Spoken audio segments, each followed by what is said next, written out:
Alors, on va à une autre tâche qui demande de faire un Google Doc. Alors, dans le pigeonnier ici, ça dit écris-moi un paragraphe qui m'explique les activités que tu fais pendant ce temps d'isolement social. Alors, les attentes, c'est que dans la filière littératie, dans Google Drive, partagez avec moi, créez un Google Docs. C'est 3 à 5 phrases, orthographe, des mots fréquents, alors fais sûr que l'orthographe est bien écrit, et que tu as mis les majuscules et la ponctuation appropriée. J'ai oublié d'écrire ici, c'est très important que tu mets un titre sur tes Google Docs pour être capable de les retrouver. Alors, je vais vous montrer comment on va faire ceci. L'élève va rentrer dans leur compte Google. Les élèves sont très capables de faire ceci. Ça fait des années qu'ils le font à l'école et ça fait depuis le mois de septembre qu'on le fait à chaque semaine, plusieurs fois par semaine en salle de classe. Alors, tu vas aller à google.com, tu vas avoir un bouton de connexion ici, tu vas l'appuyer. Tu vas faire sûr que tu utilises ton compte Mon Tradignon Avenir. Alors, premier nom, point dernier nom, à montradignonavenir.ca. Si tu n'as pas la bonne terminaison, ça ne va pas fonctionner. On met le mot de passe. Et on est rentré. Tu devrais voir ton petit icône ici. D'habitude, c'est la première lettre de ton nom. Et tu as 9 petits carrés gris. Tu vas appuyer sur ceci. Ici, tu vas trouver ton courriel. Très important de vérifier ça au quotidien pour voir s'il y a des messages importants. Tu as ton Drive. Tu vas appuyer sur ton Drive ici.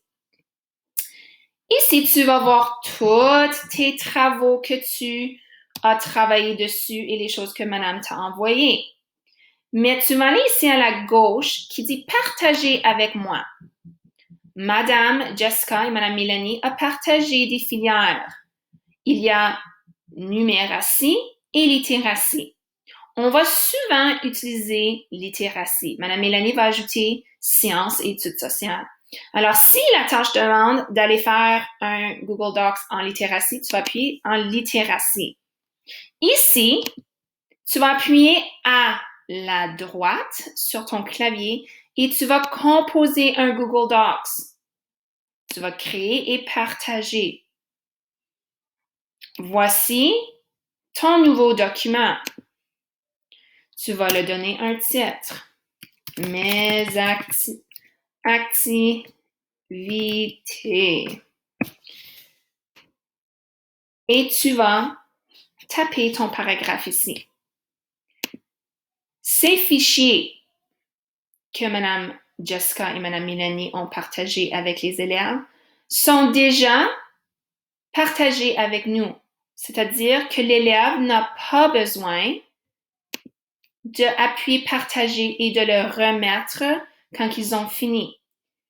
C'est déjà partagé avec moi. Alors, tu peux voir ici que Annabelle a partagé son devoir avec une autre personne ici et cette autre personne est moi. Alors, c'est vraiment moi qui l'ai partagé avec Annabelle. Alors, tu peux voir que c'est moi et je l'ai partagé avec Annabelle. Nous deux pouvons voir son travail. Elle n'a pas besoin d'appuyer partage ou de le soumettre. Alors, quand elle a fini, elle peut retourner à les tâches dans le pigeonnier et elle peut appuyer qu'elle a terminé. Ceci va démontrer dans son pigeonnier que la tâche a déjà été terminée. Madame va le voir dans le dossier partagé pour le corriger et donner une note. Alors, si la tâche demande de faire un Google Docs, c'est ceci, qu'est-ce que tu vas faire?